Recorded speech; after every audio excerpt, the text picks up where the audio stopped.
Saludamos al ingeniero Juan Cristóbal Lloreda, asambleísta por la provincia de La Suay por el movimiento UNES. Debemos hablar de esta coyuntura de las festividades de Cuenca y múltiples requerimientos de esta ciudad que deben ser atendidos, pero vamos a lo más importante por el momento, sobre todo considerando la calidad del ingeniero Lloret de miembro de la Comisión de Biodiversidad y Recursos Naturales en la Asamblea Nacional.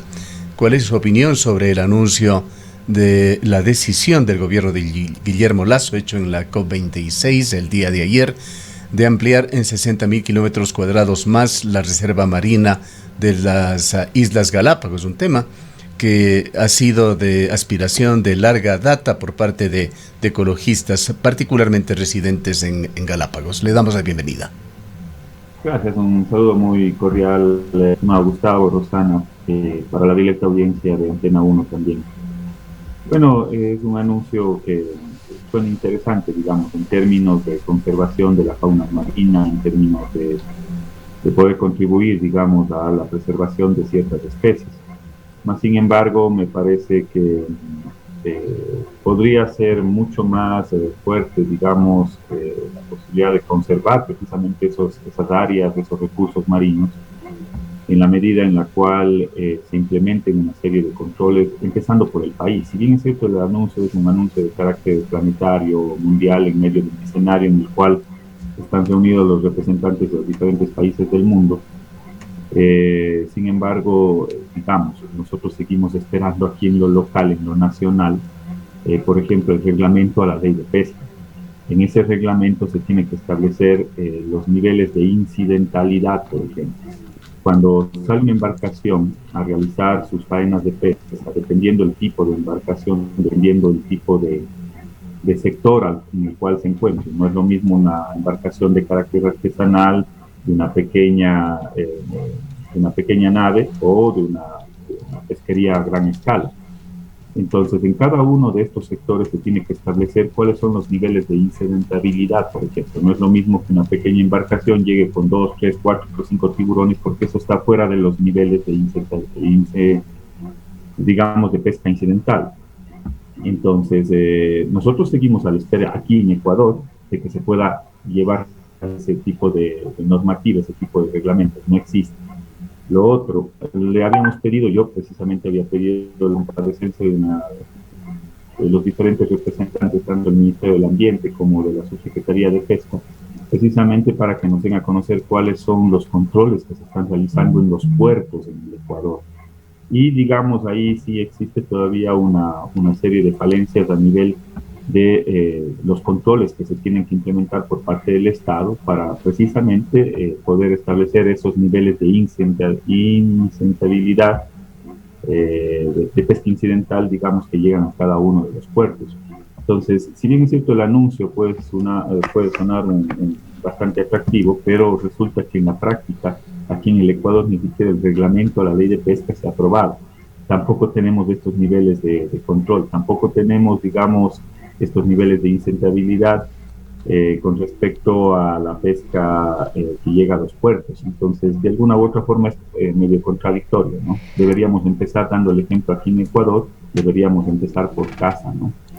Asambleísta, muy buenos días. Si bien lo que usted manifiesta es sin duda alguna una preocupación dentro del país, quizás hay otras preocupaciones mucho más profundas, que es precisamente esta política extractivista que está intensificando el gobierno de Guillermo Lasso y que viene desde hace muchos años atrás. Se ha anunciado y se ha advertido por parte del colectivo Yasunidos que se ha iniciado ya en los últimos días la plataforma Ispingo B en pleno Parque Nacional Yasunidos, y aquí mismo en la ciudad de Cuenca, en la provincia de La Suay, hay una preocupación profunda respecto de ese irrespeto que se estaría dando a los resultados de la consulta popular en lo que tiene que ver con el extractivismo dentro de nuestro cantón y la intención de avanzar pese a todo lo que se ha manifestado y se ha pronunciado el pueblo cuencano en el sector de Quimsacocha. Bueno, hay una serie de decretos, ¿no?, que han sido firmados precisamente por el presidente Lasso. Cuando él plantea que hay una obstrucción por parte de la Asamblea Nacional, si ustedes se fijan, en estos ya cerca de 5 meses que va a cumplir el gobierno del presidente Lasso, ustedes se dan cuenta que ha empezado a gobernar por decreto, es decir, un decreto minero, un decreto petrolero, y asombrosamente El de las eléctricas. en medio de la protesta social plantea un decreto para el sector eléctrico. Es muy grave este tema, ¿por qué? Porque está planteando de alguna u otra forma la privatización hasta del alumbrado público, plantea la revisión de tarifas, inclusive en el sector eléctrico, seguramente para privatizarlo y que el rédito vaya a manos privadas, un rédito adicional del que podría generar la propia generación eléctrica, valga la redundancia, y por otro lado se plantea también la reducción de personal, digamos, dentro del sector eléctrico. Son prácticamente las tres implicaciones que tiene este decreto. Entonces, en términos generales, en términos globales, por un lado está el discurso político del bloqueo por parte de la Asamblea Nacional, pero por otro lado, mientras eso se discute, digamos, en el escenario político, el presidente Lasso hace de las suyas en determinados sectores, tanto en el sector eléctrico, en el sector minero o en el sector hidrocarburífero. Bueno, en todo caso hay un aspecto innegable de valor en lo que está haciendo el gobierno de Lasso.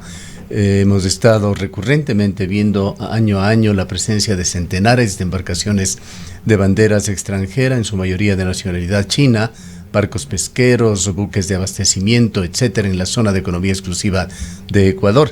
Y este es un proyecto que apoyan varias entidades internacionales. Lo que nos inquieta es saber hasta qué punto está avanzado este proyecto. Se trata de una simple declaración de intenciones, pues de las declaraciones del propio presidente Guillermo Lasso ha hablado también de posibilidades de canje de deuda por conservación, pero habla de que se están estudiando algunas propuestas, pero es un tema que está recién en análisis. Para un acuerdo internacional con esta dimensión y estos alcances, es indispensable que pase el tema por la Asamblea Nacional. Usted está en la Comisión de Medio Ambiente, se ha hablado de este tema. ¿Cuál es el proceso, la forma de operativizar esta intención expresada por el presidente en la COP26?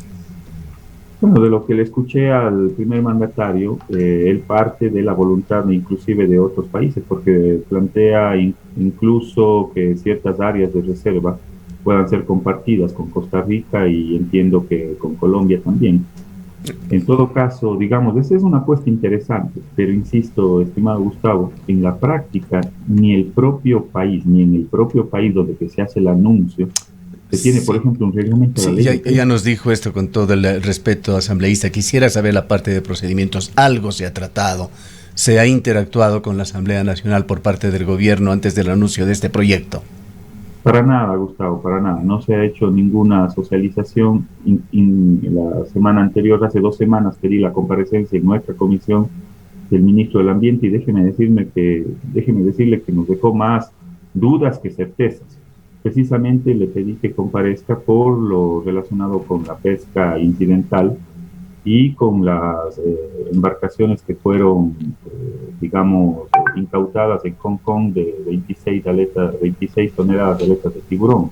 Es más, pedí la semana anterior la comparecencia de la Fiscalía General del Estado, no llegó la fiscal titular, estaba el subrogante, que tampoco nos dio, digamos, luces con respecto a lo que se está avanzando para poder establecer quiénes son estas empresas que aparentemente estarían incluso luego de que se hizo esa requisa de esos 26 toneladas de aleta de tiburón en Hong Kong. Resulta que esta misma empresa, a través de una exportación que hace a Perú, nuevamente empieza a exportar aletas de tiburón.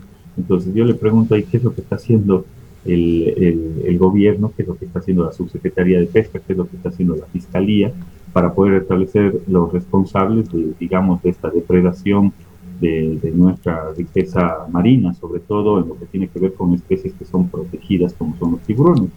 Entonces, digamos, hacia allá ha ido las preocupaciones y me llama la atención el anuncio del presidente Lasso en medio de este concierto internacional, cuando ni sus propios ministros de Estado, al menos en la Comisión de Biodiversidad, nos han dado a conocer ni siquiera detalles de lo que están haciendo en el ámbito local, en el ámbito nacional.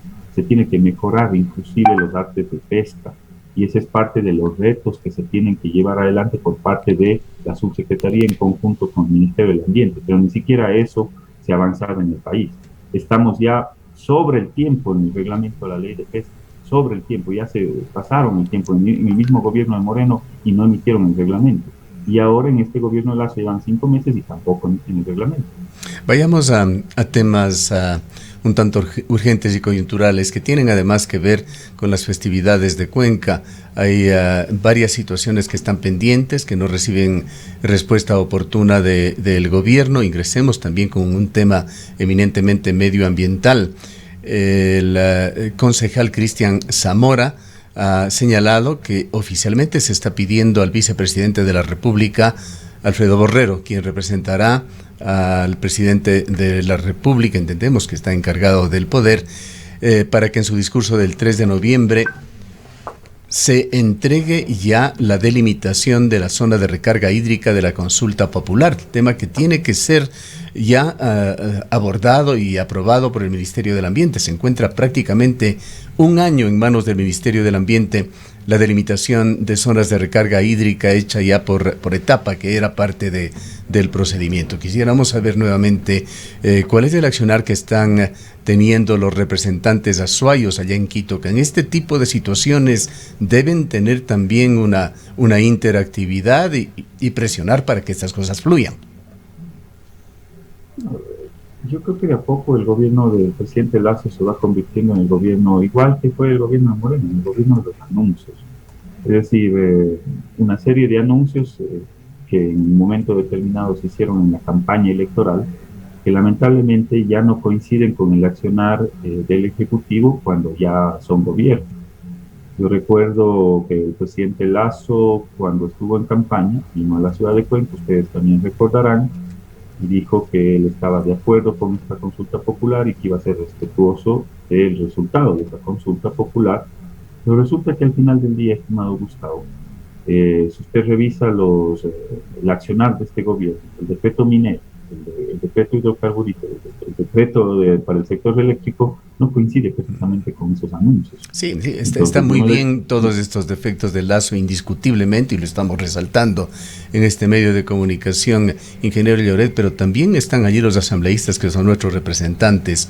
¿Han tenido ustedes alguna interacción con el Ministerio del Ambiente para saber por lo menos por qué se viene dilatando la aprobación de este que es un pedido, además que nace no solamente de un clamor, de un asunto con un peso legal de mucha importancia, con un peso específico muy alto como es la consulta popular de Cuenca?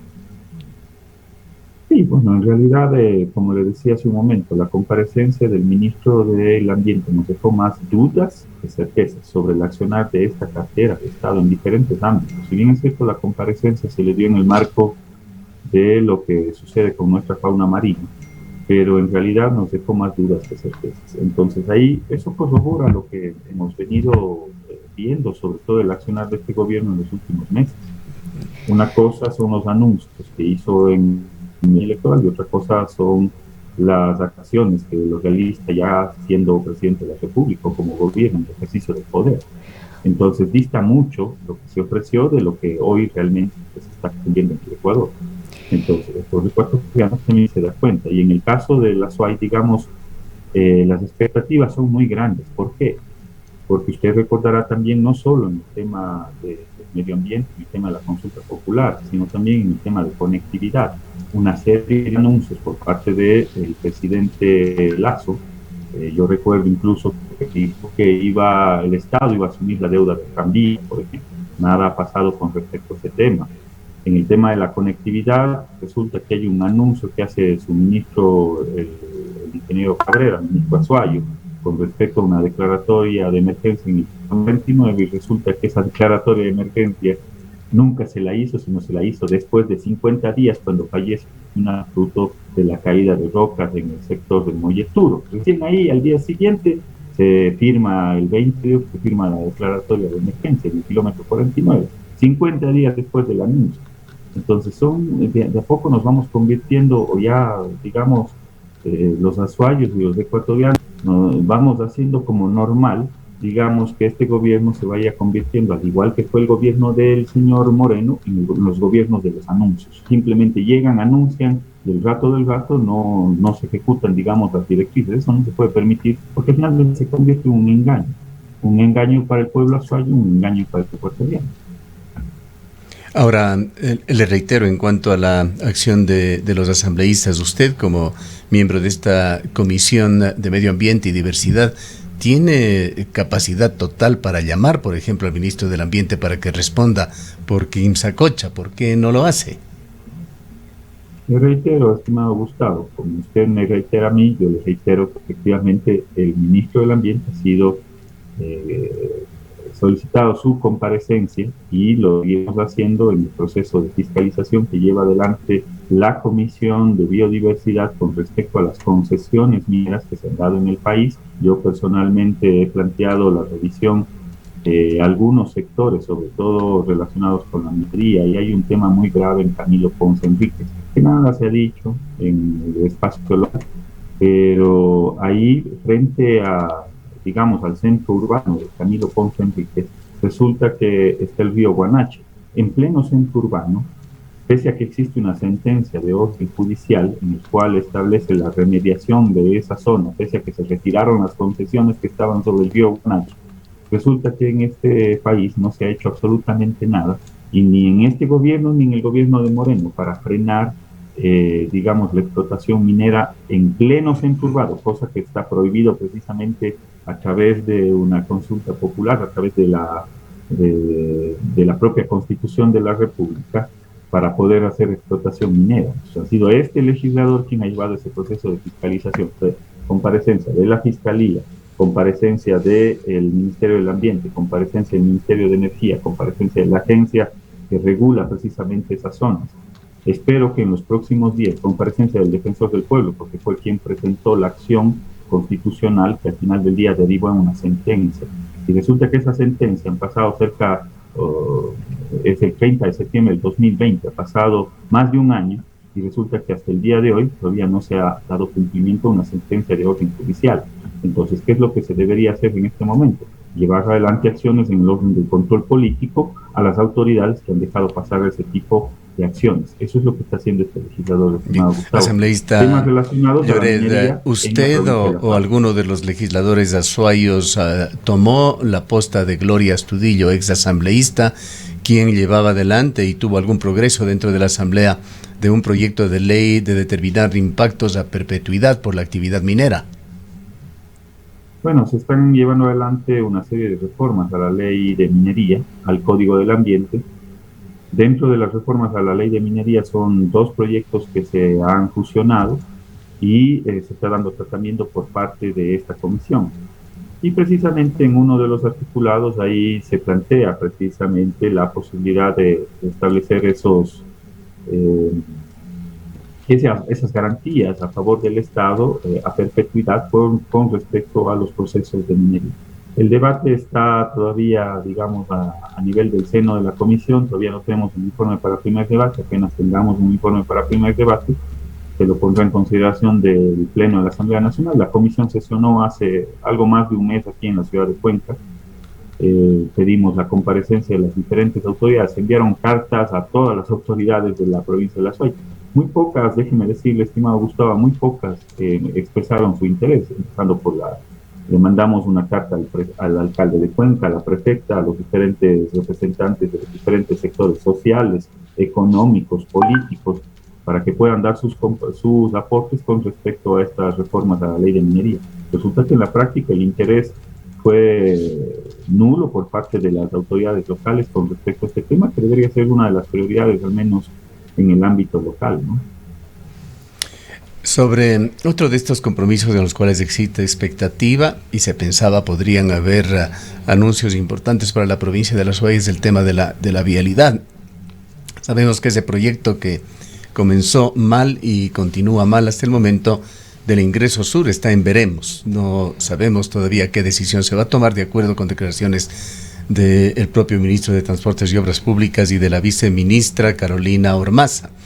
Pero algo que nos genera enorme preocupación, ingeniero Lloret, es el monto como aspiración que tiene el Ministerio de Transportes y Obras Públicas. Marcelo Cabrera ha generado una gran expectativa, sin duda, en la provincia de La Suay por su calidad de exalcalde, de exprefecto, de conocedor de la realidad del Austro, y se pensaba que propondría algo ambicioso para superar de alguna manera esos desequilibrios históricos que han afectado a nuestra provincia.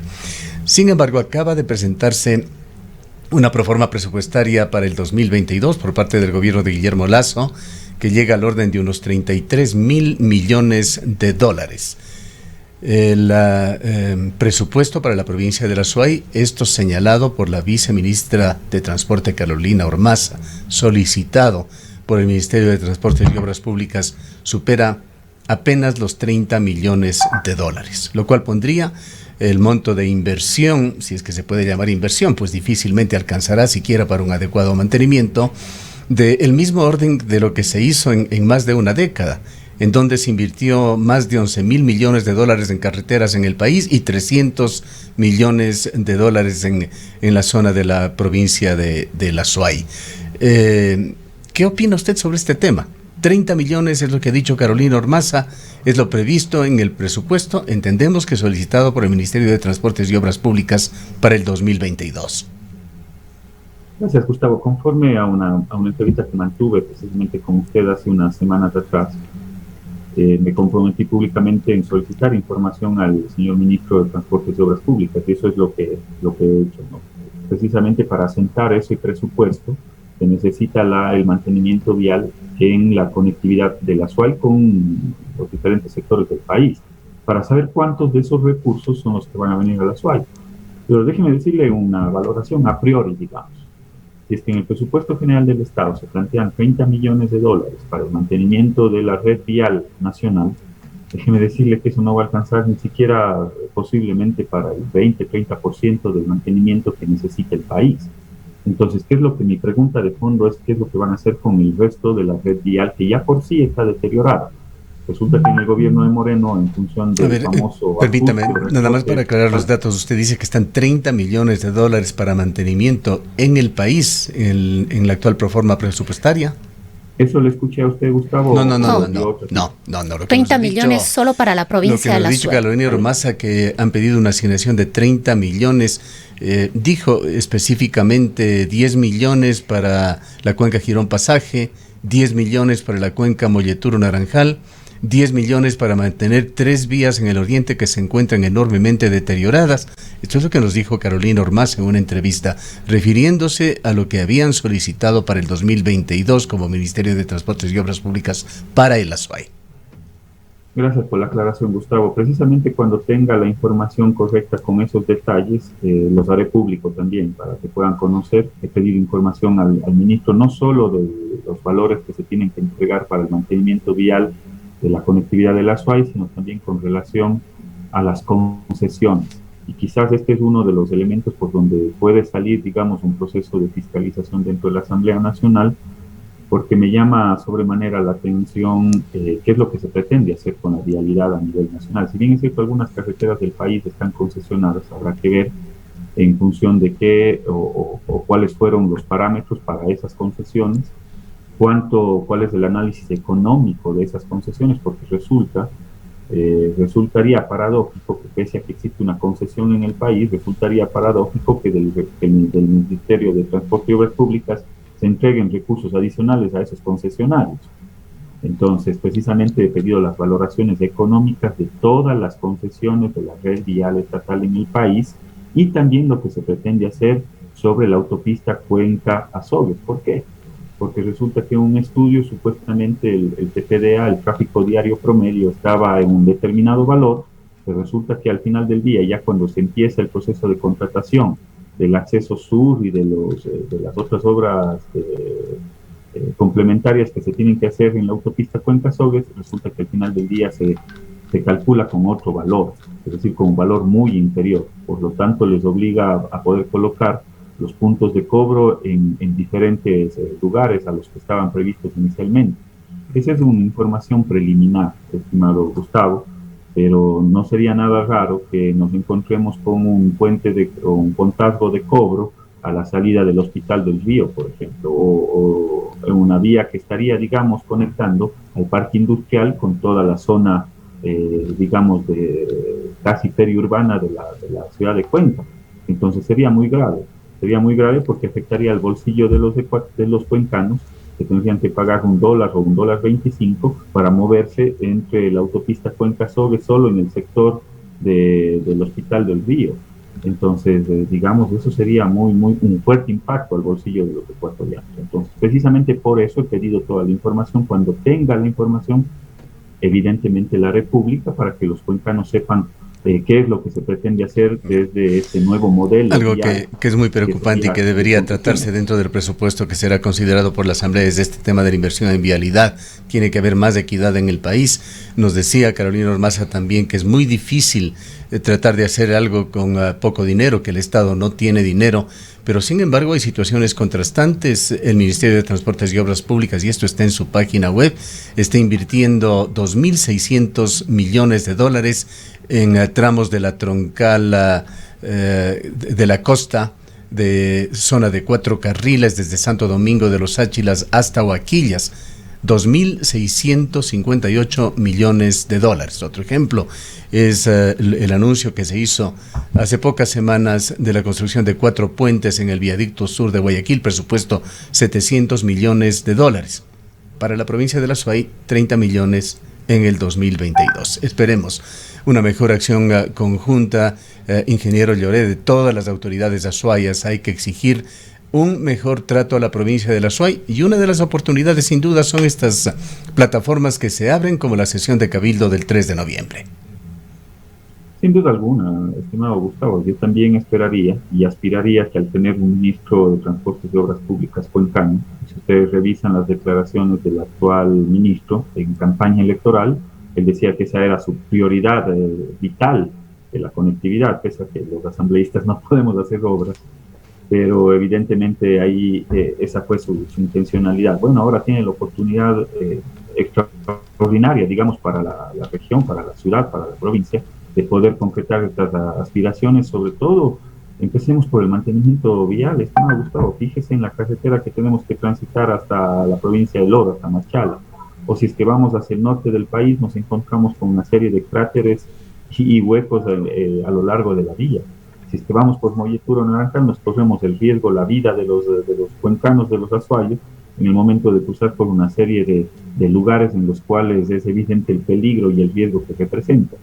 Entonces, digamos, empecemos por lo menos con el mantenimiento vial. No nos vayamos muy lejos. Vaya a la autopista Cuenca-Sogue. Fíjese en el parterre central, estimado Gustavo. Fíjese hasta dónde da el césped, el llano. El parterre central ya desborda hacia la calzada de la vía.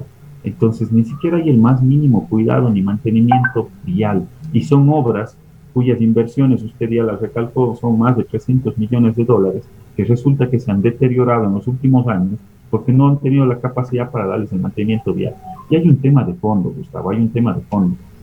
Siento que el gobierno nacional espera mucho del sector privado, siento que están planteando o poniendo, digamos, todos los huevos en una sola canasta, que es la canasta del sector privado. Pero lo que no entiende el gobierno del presidente Lasso es que para reactivar la economía luego de la pospandemia se necesita que los dos motores de la economía estén encendidos, el motor de lo público y el motor de lo privado. En el motor de lo público está concentrado todas las inversiones que puedan generar y dinamizar la economía. Si es que el motor de lo público se enciende, también se va a encender el motor de lo privado. Los dos motores tienen que funcionar de la mano. Es la única forma de ¿qué? De poder generar empleo, de poder reactivar la economía, porque se genera una mayor demanda de bienes, servicios, materia prima, una mayor demanda a su vez degenera en una mayor cantidad de empleo, crece el consumo, crece la demanda, crece el empleo y a su vez crece el pago de impuestos y tributos. Son procesos que deberíamos tener, digamos, en economía, en macroeconomía, pero veo que no lo entienden. Todos gracias, ingeniero Lloré. Quieren ponerlo al sector privado. Muchas gracias por habernos atendido. Se nos ha agotado el tiempo ya. Han escuchado al ingeniero Juan Cristóbal Lloré, asambleísta por la provincia de La Suay.